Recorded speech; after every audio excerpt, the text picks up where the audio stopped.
Good morning, everyone. It is Sunday morning, and apparently here in the great state of Illinois, the weather has decided to be winter again. I woke up and there's a dusting of snow outside. That's what it's like. A couple days ago, gorgeous weather, I think in the 70s or something. It was like insanely beautiful, and then all of a sudden, boom, it's winter again, like it does here in the Midwest. But I think everyone knows by now that the Joann's stores are all closing due to bankruptcy. In our area, we have two Joann's locations, and one of them was being closed, and I've been hitting up the sales for that one since I found out that that one was closing. Well, now both of them are closing, so even the one in Davenport is going to be closed completely. So all Joann's locations closing for good. Not going to exist anymore. So I did a week or two ago hit up. I have not gone to the Davenport Joann's. I've hit up the Moline one several times. So I don't feel like I should go buy more yarn. I have got too much yarn. My yarn totes are full. I've got boxes of yarn all over my front porch now. I've got a couple baskets of yarn. Like, I have yarn overflowing everywhere because I have massively hit up sales lately. So I need to be done with yarn for a while, and I need to use what I have. But I did do one last shopping trip. It was a week or two ago. I left the yarn in my vehicle so that I could do a video showing you what my last shopping trip to Joann's, what I was able to get. And I was actually pleasantly surprised that there was even yarn at all, to be honest. And what I was looking for was specifically the Lily Sugar and Cream cotton yarn, because Joann's is the place in our area where you can buy Lily Sugar and Cream, and you can't go into Hobby Lobby or Michael's and get Lily Sugar and Cream. So I thought, you know what, I should get some Lily Sugar and Cream because I'm not going to be able to get that anymore. And it's not like I use it a ton, but I do use it some. I do use it for some dishcloth, some kitchen stuff. So I did stock up on Lily Sugar and Cream. Sorry, my eyes are like really watering this morning. I don't know what my deal is. So for my last trip to Joann's, and I got to tear this bag because I tied the knot too tight. I got this white with green and red flecks, which technically could be a Christmas yarn. And then I got this one, which has a lot more red and green. Marley, do you have to be a part of everything? So here's two of the cones that I got. Yes, they still had cones on the shelf. I was kind of amazed. The third cone that I picked up was red. They had a red. And then the fourth cone, I only got 4 cones, is orange. I don't normally make projects with orange, but I thought I should turn over a new leaf and add some orange to my life. Maybe make something orange. Maybe those market bags I keep saying I'm going to make. I keep saying I'm going to make market bags with Lily Sugar and Cream cotton, and I haven't done it yet. Now, I also bought a box. I love these big, it's kind of like a gift box, but I put gifts and crafts and stuff in them.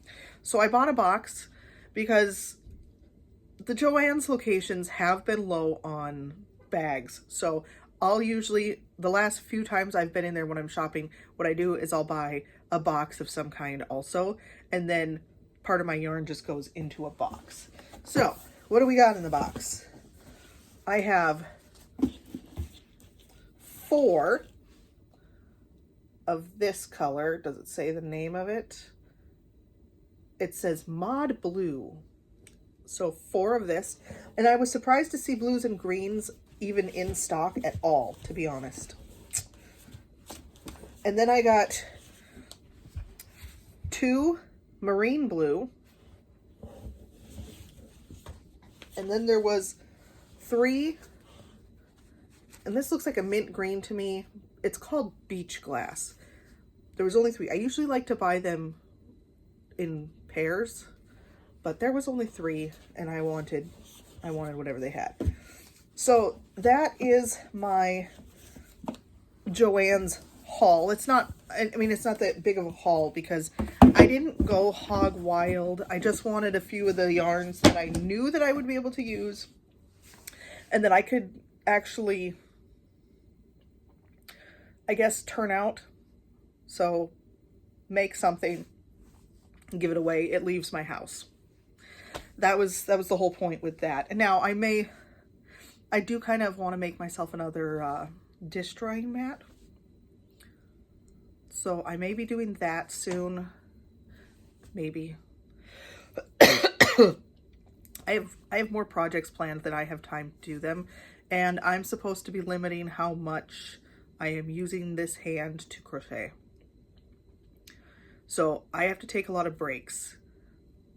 I'm not going to crochet as quickly as some of the others. You'll see women in YouTube channels just like crocheting like crazy. You won't see that from me. I have to do it slower. I have to limit. But I was talking to the chiropractor and he did give me some really good advice for how to completely like correct how to deal with daycare veins or daycare veins. It's spelled D-E, so I don't know if it's daycare veins or daycare veins. Either way, he gave some really, really good advice on how I can continue to crochet and not lose my ability to do my craft. And he does do like an adjustment to my wrist and my thumb and my wrist. Basically he pops it open somehow. He pops the joints. So it does make it so that I am crocheting a little more than I was able to, but I also recognize that I probably should not go hog wild and spend all of my time crocheting. I need to branch out and do other things because it's repetitive motion that is essentially causing my issues. But thank you for tuning in and watching my final Joann's yarn haul. I know it was pitiful and small. You will see people do yarn hauls where they purchase a ton of yarn. It's because they are in business. Their business is yarn and knitting and crocheting. For me, I give away almost everything I ever make. It's how I've always done it. I have always given away almost everything. But I would like, it is my goal to hand make more items for my own household. So if I need something and I can make it, I'm going to do so. I would like my house to actually look like someone lives in it who crochets, which is hilarious because if you walk into my front porch, the first thing you see is my 2 chair-and-a-half things, like the one I'm sitting on right here. So we got these 2 little love seat things sitting here. And then in the corner, I've got a cabinet and there's a giant basket of yarn, a smaller basket of yarn, a couple of big boxes of yarn on the floor right there because I went overboard shopping sales. But I've got all this yarn here. So somebody walking into my house would pretty much figure out right away that I do something with yarn. Whether it's knitting, whether it's crocheting, I'm into yarn and they would know. But thank you for watching. Please hit the like and I hope that you, and subscribe, and I hope that you have a wonderful weekend.